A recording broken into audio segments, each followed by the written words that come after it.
John, lovely to meet you. If you can just start by introducing yourself and your procurement and supply chain journey, that would be fantastic. My name's John Trenchard and I'm VP for Commercial and Supply Chain for DP World here in the UK for our ports and terminals business. We operate the Port of London Gateway, which is about 22 miles that way, and Southampton, which is about 80 miles that way. We import and export, or handle the imports and exports for around about 50% of all containers coming into and out of the UK. So basically, our CO2 emissions are Scope 3 supply chain emissions for all of the customers who are importing or exporting goods to and from the UK. So we're an important part of the jigsaw puzzle in terms of addressing this. And in terms of procurement and supply chain, we're really interested in trying to have a dialogue with procurement professionals and people who are interested in sustainable supply chains to try and explore how we can offer customers lower carbon options and perhaps accelerate that journey towards operational net zero. Fantastic. So you've just come out of your the opening keynote of the day. How did it all go? And can you give us a bit of a rundown? You probably covered some of it there, a bit of a rundown of what you discussed. Well, it was very humbling to be invited to come here, which was great, and also great to see so many people who are actually interested in this very important subject, engaged and seeming to be interested in the keynote. So basically, we ran through here our customers' issues, our customers' problems that we need to address Scope 3 emissions, which is basically the supply chain emissions for further up and downstream in your position in the supply chain. A lot of progress has been made on operational emissions, Scope 1 and Scope 2 within people's businesses, but it's much more difficult to address Scope 3 emissions, and that's where we're trying to provide a sort of partnership approach to see how we can do that and provide visibility and sustainable choices for customers in the supply chain. So I'm looking forward to the various other follow-up sessions we've got to this. We've got a panel I think I'm going on in 12 minutes time, and also a workshop tomorrow where we're going to explore some of these options further. Could you just give us maybe a little quickfire roundup, if possible, into just some of the other ways that DP World is kind of integrating sustainable practices into its operations? So certainly. So we have spent a lot of time in trying to remove fossil fuels from our operation, and we now no longer burn dinosaurs in the UK in our ports and terminals business. We've looked a lot at using hybrid and increasingly electric design. We've invested over £450 million in the first fully electric terminal at London Gateway, which is an exciting investment.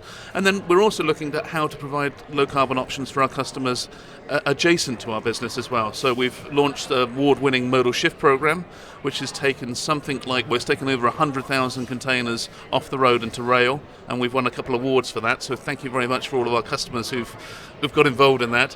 And we've just launched a rather innovative program for carbon inset program trial, where customers are credited a carbon inset for their volumes which are coming through the port, and we're actually generating that by using lower carbon fuels for container vessels in and around Europe. So that's a really exciting one which is available now, and we've had over 150,000 containers sign up for that already, and I would encourage people to try and explore that and see how they can use that to pragmatically address their Scope 3 today.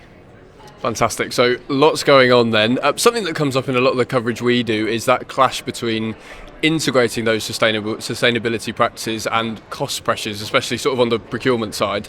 How, in your sort of best experience, would you be able to advise companies to balance those pressures, strike the right balance? It's a great question, and there are more people who have got sustainability on their agenda and aware of it. I mean, we mentioned in the speech this morning that something like 64% of consumers are prepared to pay a small premium for more sustainable products. So people are prepared to lean on. We're also getting the technologies available now to have lower carbon choices, and often this is about visibility and making choices about having an understanding of what those impacts are. But the big challenge for all of us is how do we actually frame that so that we get customers with choices, embrace the opportunities, and then have a way of having a business model to actually pay for that. We've explored several of these, giving choices, perhaps looking at inverse charging as well, looking for perhaps charging a slight premium for poor behaviour or bad behaviour and incentivising good behaviour. But you have to be very careful with these, and they have to be proportionate to the value of the impact that we're actually making. It's an exploration session. What I would encourage people is to get involved, have dialogue and lean in, and let's see what's possible. And just finally, what sort of trends are emerging, from your experience in the procurement and supply chain space at the moment when it comes to sustainability? I suppose AI is sort of a big topic, and how to integrate Gen AI and whatnot into the sustainability conversation. Trends.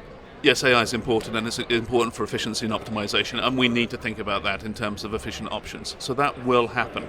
I think those who are closer to the consumer, those who are closer to the consumer have got sustainability higher up their agenda.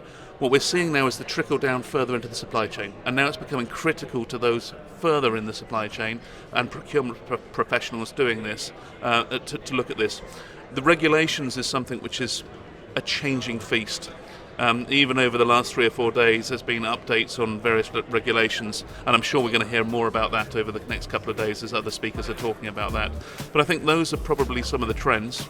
And then the big trend, I would say, is people in terms of leadership are prepared to lean in and start trying things. And I think that's an important trend. Despite all of the AI, despite of all the IT, it's about people making decisions.